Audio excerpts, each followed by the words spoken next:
The Flash is a classic hero loved by all, unless you're this asshat. Or these asshats. Look, he's not for everyone, but if you're lucky enough to be alive right now, which you almost certainly are, there are 2 live-action versions of Barry Allen vying for your attention. The CW's Grant Gustin and Warner Bros.' Ezra Miller. To the outside world, Barry's an ordinary forensic scientist. At least he will be. And after a freak accident gains super speed among many other abilities. Like the shaky hand thing? Don't tell me you haven't tried doing that in the mirror when no one's looking. It may seem a little unfair to be comparing the movie and TV universes, given Grant's extensive screen time, but what would you rather us do? Discuss the John Wesley Shipp version? Movies clearly have the much larger budget, but there's no escaping it, TV allows for more time to develop characters. Wait, this is the CW? It's just a soppy relationship drama? Maybe this is fairer than you thought? Both formats have their pros and cons, so we'll be as fair as possible, breaking down our comparison into random rounds and scoring them as we go. So who's the best? Flash!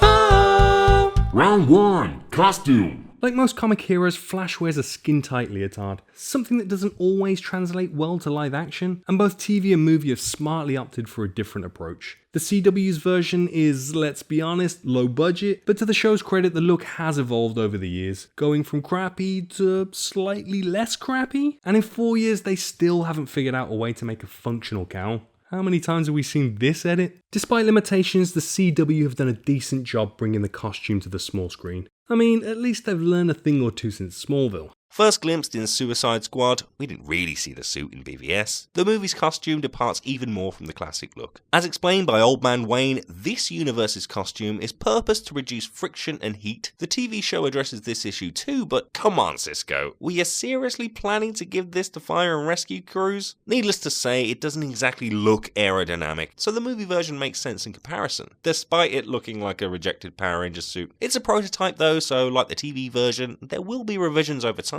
It may be clunky, but we're kind of intrigued by the radical redesign and excited to see where this ends up. So the movie costume comes out on top in this round. Round 2, characterization. We're going to say something that may be controversial here. Neither of these guys are playing Barry Allen, but one is closer. Gustin's had longer with the character and is a decent TV actor. He can pull off the charm and is believable doing the heroic stuff too, but he's often portrayed as an idiot. The first season's appeal was seeing a novice Barry learning, but after years of experience, he still needs direction from Team Flash and frequently and conveniently forgets he has powers. This is more the writer's fault than Gustin's, who is likeable in the role, but even so he can come across as a bit of a whiny bitch sometimes. And then there's the singing. Plus, Gustin's more handsome than any man has a right to be, which is a good reason to hate someone, right? Obviously, Ezra hasn't had too much time in the role, despite all the reshoots, and that oh-so-hairy cameo in BVS. Regardless, it's fair to say this is a slightly different take on Barry Allen, aside from the physical difference with the comics look, not that Gustin is all that blonde or muscular either. Miller's Barry is a little more isolated. He's still young in this universe, but in Justice League at least, he doesn't much resemble Barry at all. Where he should be the most heroic of heroes, he's frequently used as the comic relief instead. He has a sense of wonder and enthusiasm that, while fitting, verges on annoying at times / most of the time. Without a solo outing, it was always going to be a tough task incorporating Barry into the Justice League, and they do love to play fast and loose with characterizations in the DCEU, so I guess this round has to go to the handsome guy. Round 3, speed, powers, and presentation. It's no secret that the Flash is a fast dude. While I can do the 100 meters in roughly 11 days, Barry can travel to different dimensions and through freaking time just by running. He's raced Superman on multiple occasions, and no matter what anyone tells you, Flash is faster. TV Scarlet Speedster starts off slow though. Well, slow for the fastest man alive. Thanks to some career guidance from Psycho in Disguise, Barry gradually gets faster and learns how he can utilize his speed in different ways. Hello, shaky hand thing! Running on water and phasing come straight out of the comics, and they're brought to life on TV well. But here's the problem, the CW have had way more time to develop these feats, and it's probably unfair to compare the full power set here, so we'll just have to focus on speed and the way it's presented. Miller's Flash is clearly inexperienced. He does frequently trip over after all, but he has mastered the push and run away technique, as well as the old run and touch a box method of reanimation. But hats off, because this Flash can also dodge Superman.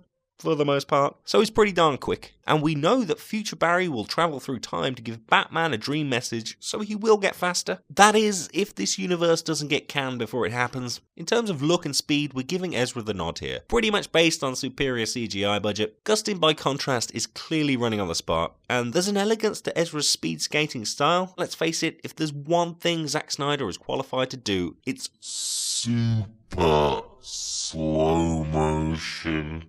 Unless that was Joss Whedon, in which case we hate it. Round 4, universe building. Barry's been flashing for over 60 years now, so there's no shortage of stories to draw from. Since his Arrow introduction in 2013, TV Flash has covered a lot of ground, literally hundreds of thousands of miles. We've explored Barry's tragic past extensively, at least twice, and with appearances from King Shark and trips to Gorilla City, there's not much the showrunners won't do. Is there? Support characters are well represented too, though they have reworked several backstories to build a team around Barry. But there's lots to enjoy. There's the geeky one, the other geeky one, the other geeky one, and Joe. But then there's Iris, and what would Barry Allen be without Iris West? Nothing is the answer. She is the Flash. We're quite like Candice Patton, but god damn it, Iris can be annoying. Overall, the show's done a good job at bringing the Flash's world to life. Okay, it's a CW. There are long periods of mediocrity, but there are some tasty kernels sprinkled throughout. And again, the show has had the benefit of time. And just how much Flash universe building can you do in 2 hours? Especially without a solo film to get you up and running. Flash isn't the only hero being introduced in Justice League either. Fellow members Aqua, Momoa and Cyborg also compete for screen time. And then there's the complex, multi-layered villain we spend so long with. To be fair to Justice League, the movie does favour Barry's backstory. We get a B-list star as his jailbird dad, but just like Barry's mother, Iris is conspicuously missing. Scenes were shot, but like so many others, cut. Largely, we have to rely on prior knowledge. Comparing Flash to Black Panther and Civil War, both have similar screen time and daddy issues, but BP feels like the more rounded character. His full skill set is explored, and you're left wanting more. Sadly, no one gets this treatment in Justice League because there are too many people being introduced. Side note, did J. Jonah Jameson really get that jacked for all of 2 minutes screen time? Fortunately, we might find out more about Barry in the future, but for now, TV Flash easily takes this round. Round 5, future potential. So what does the next couple of years have in store for these flashes of two worlds? The show has somewhat diminished in quality since the excellent first season. It's still one of the better super shows on TV, but there are a few too many similarities to Smallville developing. Obviously the CW has to cater to its audience, but the show runs the risk of repeating itself if it continues to retread old ground and, well, repeat itself. We've had a bit of variety in season 4 with a villain who isn't just another speedster.